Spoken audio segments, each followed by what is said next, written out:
confirm that there are no new cases in the community to report at this point, and we had no cases in managed isolation identified in the last 24 hours. Before I move to the Auckland February cases, I do not want to note that we are also formally recording the sad death of a patient with COVID-19 at North Shore Hospital, which we first announced on Saturday the 13th of February. This death has now been included in our official COVID-related death numbers. And so a total of 26 people have now died with COVID-19 in New Zealand. I continue to offer my deepest sympathy to all those affected by COVID-19 and request the privacy of this family and others who knew this person is respected.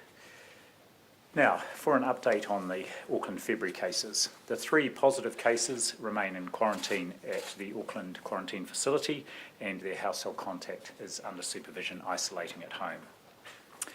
Our intensive investigation around the potential source of transmission for all 3 cases continues. We have a number of scenarios we are pursuing.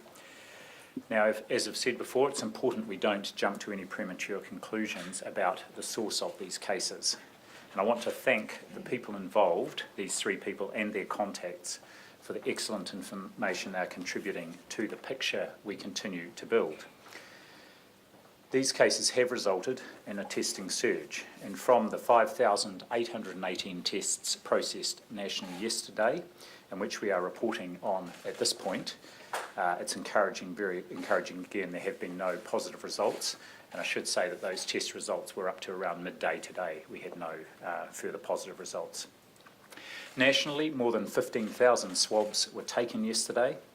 The results from those tests will continue to be processed over the next 24 to 48 hours, and they will help to inform our actions and, of course, our advice.